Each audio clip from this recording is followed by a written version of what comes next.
வணக்கம். திசைகளின் 5 மணி செய்திகள். ஜோஹர் தேர்தல், சிங்கப்பூர் பிரதமரிடம் சலுகை கோர முடியாது என அன்வார் அதிரடி.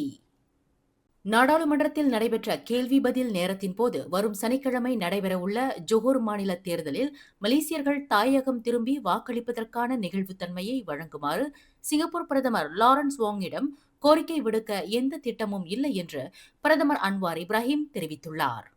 சிங்கப்பூருடனான மலேசியாவின் உறவு மிகவும் சிறப்பாக உள்ளது என்று குறிப்பிட்ட பிரதமர், மற்ற நாடுகளை மலேசியாவின் உள்நாட்டு விவகாரங்களிலோ அல்லது தேர்தல் நடைமுறைகளிலோ தலையிடுமாறு தாம் பொதுவாக கோருவதில்லை என்று விளக்கமளித்தார். தேர்தல் ஆணையம் ஒரு சுதந்திரமான அமைப்பு என்பதால் அதன் முடிவுகளில் தாம் தலையிட விரும்பவில்லை என்றும், எனினும் தனிப்பட்ட முறையில் சனிக்கிழமைக்கு பதிலாக ஞாயிற்றுக்கிழமை தேர்தல் நடத்தப்பட்டிருந்தால் சிங்கப்பூரில் பணிபுரியும் பல மலேசியர்கள் எளிதாக தாயகம் திரும்பி தங்களின் ஜனநாயக கடமையை ஆற்ற உதவியாக இருந்திருக்கும் என்றும் பிரதமர் அன்வார் இப்ராஹிம் சுட்டிக்காட்டினார். மரண தண்டனை விதிக்கப்படக்கூடிய குற்றங்களுக்காக தண்டிக்கப்படும் சிறார்கள் குறிப்பிட்ட சிறை காலம் இல்லாமல் தடுத்து வைக்கப்படுவதை அனுமதிக்கும் 2001ஆம் ஆண்டு சிறார் சட்டத்தின் விதியை ஒரு சிறப்பு குழு மறு ஆய்வு செய்து வருவதாக சட்ட சீர்திருத்தத்திற்கான பிரதமர் துணை அமைச்சர் எம் குலசேகரன் தெரிவித்துள்ளார். தற்போதைய சட்டப்பிரிவு 97 கீழ் இத்தகைய சிறார்களுக்கு நீதிமன்றங்கள் 10 அல்லது 20 ஆண்டுகள் என திட்டவட்டமான சிறை தண்டனையை விதிப்பதில்லை என்றும், மாறாக அவர்கள் மாட்சிமை தங்கிய பேரரசர் அல்லது மாநில ஆளுநர்களின் விருப்பப்படி கால வரம்பின்றி தடுத்து வைக்கப்படுகிறார்கள் என்றும் அவர் விளக்கினார். இதன் காரணமாக தெளிவான தடுப்பு காவல் காலத்தை அறிமுகப்படுத்துதல், வருடாந்திர மறு ஆய்வுகள் மற்றும் சிறார்களின் மறுவாழ்வு மற்றும் சமூக மறு இணைப்பு ஆகியவற்றில் அதிக கவனம் செலுத்துவது குறித்து அரசாங்கம் பரிசீலித்து வருகிறது. தற்போது இச்சட்ட பிரிவின் கீழ் மலேசியாவில் 40 பேர் தடுத்து வைக்கப்பட்டுள்ளதாகவும், அவர்களில் 3 பேர் 20 முதல் 25 ஆண்டுகள் வரை சிறையில் உள்ளனர் என்றும் குறிப்பிட்ட அவர், இங்கிலாந்து, ஆஸ்திரேலியா, இந்தோனேசியா உள்ளிட்ட 25 நாடுகளின் சிறார் நீதி தரமுறைகளை ஒப்பிட்டு இந்த மறு ஆய்வு மேற்கொள்ளப்படுவதாக கூறினார். பாதிக்கப்பட்டவர்களுக்கான நீதி, பொது பாதுகாப்பு மற்றும் சிறார்களின் மறுவாழ்வு ஆகியவற்றுக்கு இடையே சமநிலையை பேணுவதே இதில் உள்ள முக்கிய சவாலாகும் என்றும் குலசேகரன் நாடாளுமன்றத்தில் தெரிவித்தார்.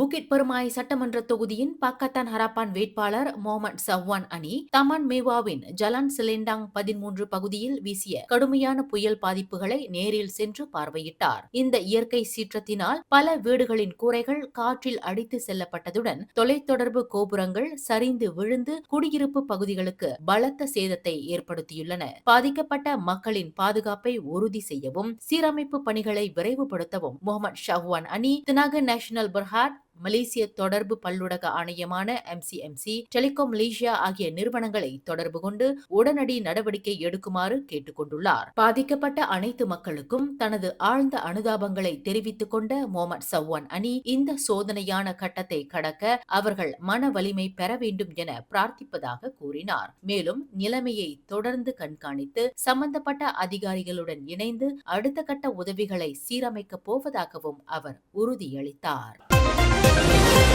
ஊடக அமைப்புகள் மற்றும் செய்தியாளர்களுக்கு எதிராக பெறப்படும் புகார்கள் மீது இனி தானியங்கி முறையில் நேரடி விசாரணையோ அல்லது அமலாக்க நடவடிக்கையோ எடுக்கப்படாது என்று பிரதமர் அன்வார் இப்ராஹிம் நாடாளுமன்றத்தில் அறிவித்துள்ளார். அதற்கு பதிலாக அந்த புகார்கள் அனைத்தும் முதலில் ஊடக நல்லுறையின் முதல் கட்ட பரிசீலனைக்கு கொண்டு செல்லப்பட்டு அதன் பின்னரே அடுத்த கட்ட நடவடிக்கைகள் குறித்து முடிவு செய்யப்படும். ஊடகவியலாளர்கள் மீதான நடவடிக்கைகள் நியாயமாகவும் வெளிப்படைத்தன்மையுடனும் சுதந்திரமாகவும் இருப்பதை உறுதி செய்ய இந்த புதிய நடைமுறை கொண்டு வரப்பட்டுள்ளதாக பிரதமர் விளக்கமளித்துள்ளார். மேலும் உலக பத்திரிகை சுதந்திர குறியீட்டில் மலேசியாவின் தரம் சரிந்ததற்கான காரணங்கள் குறித்து பேசிய பிரதமர், சில ஊடக நிறுவனங்கள் மீதான அமலாக்க நடவடிக்கைகள் இதில் தாக்கத்தை ஏற்படுத்தி இருந்தாலும் அவை பத்திரிகை சுதந்திரத்தை முடக்கவோ அல்லது அரசியல் கருத்து வேறுபாடுகளை ஒடுக்கவோ எடுக்கப்பட்டவை அல்ல என்று குறிப்பிட்டார். மதம், இனம், அரச நிறுவனம் மற்றும் தேசிய பாதுகாப்புக்கு அச்சுறுத்தல் விளைவிக்கும் உள்ளடக்கங்கள் மீது மட்டுமே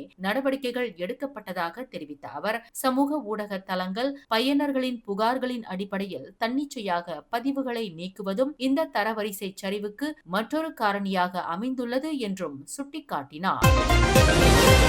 அன்பான வாக்காளர் பெருமக்களே, உங்களை 10 மாதம் தன் வயிற்றில் சுமந்து நலம் பல தந்து இந்த உலகிற்கு அறிமுகப்படுத்தியவள் தாய். அந்த தாயின் மாண்பும் அன்பும் அளவிட முடியாதது, ஈடு இணையற்றது.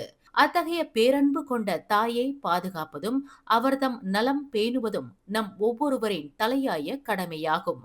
அன்னையின் தியாகத்திற்கு நாம் செய்யும் கைமாறு அதுவே என்று ஜொஹூர் மாநில தேர்தலில் புத்ரி வங்சா சட்டமன்ற தொகுதியில் பாக்கத்தான் ஹராப்பான் வேட்பாளராக போட்டியிடும் டாக்டர் மஸ்லி மலேக் தொகுதி வாக்காளர்களுக்கு அறிவுறுத்தியுள்ளார். மாதா, பிதா, குரு, தெய்வம் என்ற நம் பண்பாட்டின்படி தாய்க்கு பின்னரே தந்தை. எனவே தாயை முதன்மையாக கொண்டு போற்றுவோம் என டாக்டர் மஸ்லி மலேக் வலியுறுத்தியுள்ளார். Yang kedua, saya cakap kepada mereka, yang paling penting dalam hidup, dengar cakap amak. Okay. Amak, baru apa? Dengar cakap mak 3 kali, baru cakap ayah. Sebab apa? Saya kata mak, 9 bulan kita dalam perut dia, dia sakit dan sebagainya, dah tua pun jadi sakit belakang, tapi dia tetap dia. Kemudian waktu dia beranakkan kita, dia hampir-hampir nyawa tu 50-50. நம்மை பெற்றெடுத்த தாயை போற்றுவது வெறும் கடமையல்ல, அது நமது வாழ்வின் அறம். அன்னையின் அன்பை பாதுகாக்கும் உன்னத நோக்கோடு புத்ரி வங்சா சட்டமன்ற தொகுதியில் மாபெரும் மாற்றத்தை உருவாக்க தொகுதி மக்கள் தங்கள் ஆதரவை தருமாறு டாக்டர் மஸ்லி மலேக் கேட்டுக் கொண்டுள்ளார். தாயின் பெருமை காப்போம், நல்வாழ்வு அமைப்போம் என்று டாக்டர் மஸ்லி மலேக் வலியுறுத்தியுள்ளார். ஜொஹூர் மாநில தேர்தல் பிரச்சார காலத்தில் பல்வேறு தேர்தல் விதிமுறை மீறல்கள் தொடர்பாக இதுவரை மொத்தம் 588 புகார்கள் பெறப்பட்டுள்ளதாக தேர்தல் ஆணையமான SPR தெரிவித்துள்ளது. இதில் 44 புகார்கள் தொடர்பாக போலீஸ் அறிக்கைகள் செய்யப்பட்டுள்ளதாகவும், மேலும் 3 புகார்கள் மலேசிய ஊழல் தடுப்பு ஆணையத்திடம் சமர்ப்பிக்கப்பட்டுள்ளதாகவும் தேர்தல் ஆணையத்தின் தலைவர் டத்தோஸ்ரீ ரம்லான் ஹருன் செய்தியாளர் சந்திப்பில் குறிப்பிட்டுள்ளார். இன்று நடைபெற்ற முன்கூட்டியே வாக்களிக்கும் செயல்முறைகளை ராணுவ தளபதி ஜெனரல் தான் ஸ்ரீ அஸ்ஹான் முகமது ஒத்மானுடன் இணைந்து பார்வையிட்ட பின்னர் அவர் இந்த விவரங்களை வெளியிட்டார். இந்த முன்கூட்டியே வாக்களிக்கும் நடவடிக்கையில் மலேசிய ஆயுதப்படை மற்றும் அரச மலேசிய போலீஸ் படையைச் சேர்ந்த 20,607 வாக்காளர்கள் தங்களின் வாக்குரிமையை பயன்படுத்தியுள்ளனர்.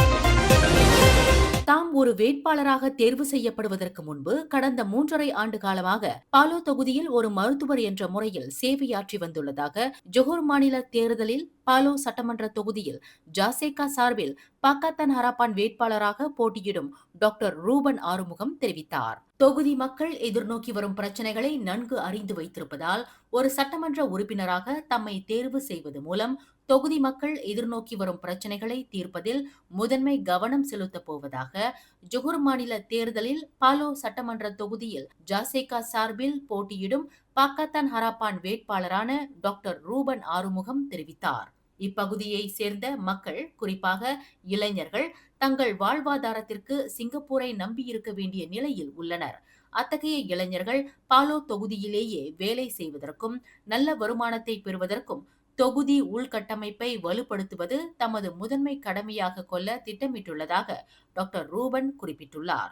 இதுக்கு முன்னுக்கே நிறைய விஷயம் செஞ்சுட்டு இருக்கோம். ஜாலோனா சூஸ் பண்றதுக்கு முன்னுக்கே நான் இங்க 3 வருஷமா டாக்டரா இருக்கேன். ஸோ எல்லா மக்கள் மாதிரியும்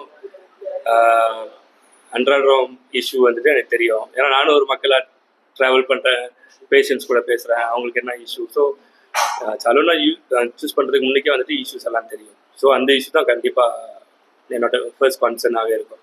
விச் இஸ் நிறையா இளைஞர்கள் ஜோஹோ, சிங்கப்பூர் வேலை செய்ய போகிறாங்க. ஸோ இங்கே அவங்க அப்பா அம்மா தாத்தா பாட்டி தனியாக இருக்காங்க. ஸோ அதுக்குன்னு தனியாக ப்ரோக்ராம் லான்ச் பண்ணிட்டோம், Keluarga Prihatin Palu. So they have to come and register பண்ணிட்டு then ஏதாச்சும் எமர்ஜென்சினா we will respond lah. Team இருக்கு, என்னோட கிளினிக் KK Palu கோஆர்டினேட் பண்ணிருக்கோம். ஸோ அது ஃபர்ஸ்ட் ஒன். மக்களின் நாடி துடிப்பை அறிந்த ஒரு மருத்துவராக பாலோ தொகுதியின் அடிப்படை பிரச்சனைகளை தீர்ப்பதே எனது முதல் இலக்கு.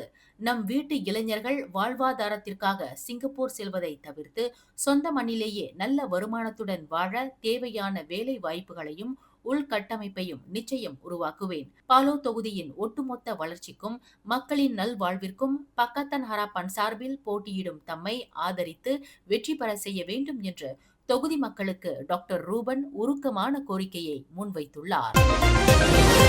ஜொஹூர் மாநில சட்டமன்ற தேர்தல் பிரச்சாரத்தில் பரிசான் நேஷனல் தலைவர் டத்து ஆன் ஆபீஸ் காசி மலாய் வாக்காளர்களை பயமுறுத்த பார்ப்பதாக செமராஹ் தொகுதி பக்கத்தான் ஹராப்பான் வேட்பாளர் குசான் அபுபக்கர் குற்றம் சாட்டியுள்ளார். குசானுக்கு அளிக்கும் வாக்கு ஜாசேகாவிற்கு அளிக்கும் வாக்கு என்று ஆன் ஆபீஸ் பேசியது ஏமாற்றம் அளிப்பதாக அவர் கூறினார். வேலைவாய்ப்பு மற்றும் விலைவாசி உயர்வு போன்ற முக்கிய பிரச்சனைகளில் இருந்து மக்களின் கவனத்தை திசை திருப்பவே இத்தகைய உத்திகளை பயன்படுத்துவதாக குசான் குறிப்பிட்டார். ஆனால் ஆன் ஆபீஸ் தனது கருத்து இன ரீதியானது அல்ல என்றும் அது ஜாசேகாவின் கொள்கைக்கு எதிரானது என்றும் விளக்கம் அளித்துள்ளார். இத்தொகுதியில் குசான் பரிசான் நேஷனல் வேட்பாளர் ஃபரிட் கலீட் மற்றும் பரிகாத்தான் நேஷனல் வேட்பாளர் ஒத்மான் கபோல் ஆகியோரை எதிர்த்து மும்முனை போட்டியில் களம் காண்கிறார். விலை உயர்வு குறித்து த்ரெட்ஸ் செயலியில் தவறான தகவலை பரப்பிய இல்லத்தரசி ஒருவருக்கு செப்பாங் செஷன்ஸ் நீதிமன்றம் 4000 ரிங்கிட் அபராதம் விதித்துள்ளது. கடந்த மார்ச் 31 அன்று பொதுமக்களுக்கு இடையூறு விளைவிக்கும் நோக்கில் போலி தகவல் வரைபடத்துடன் கூடிய பதிவை 34 வயதுடைய நூர் நடியா அமர் ஜொஹாரி என்பவர் பதிவிட்டதாக குற்றம் சாட்டப்பட்டது. நீதிமன்றத்தில் தன் மீதான குற்றச்சாட்டை அவர் ஒப்புக்கொண்டதை தொடர்ந்து நீதிபதி அமர் ஃபுவாட் ஒத்மான் இந்த தீர்ப்பை வழங்கினார். சமூக ஊடகங்களில் பகிரப்படும் தவறான தகவல்கள் பொது அமைதியை குலைக்கும் என்றும் இத்தகைய செயல்களை கட்டுப்படுத்துவதில் அரசாங்கம் தீவிரமாக உள்ளது என்றும் நீதிபதி தனது தீர்ப்பில் சுட்டிக்காட்டினார். மேலும் செய்திகளை தெரிந்து கொள்ள கீழே இருக்கும் பெல் பட்டனை அழுத்துங்கள். உங்கள் மகிழ்ச்சியை வெளிப்படுத்த லைக் மற்றும் ஷேர் செய்யுங்கள். தொடர்ந்து திசைகளோடு இணைந்திருக்க சப்ஸ்கிரைப் செய்யுங்கள்.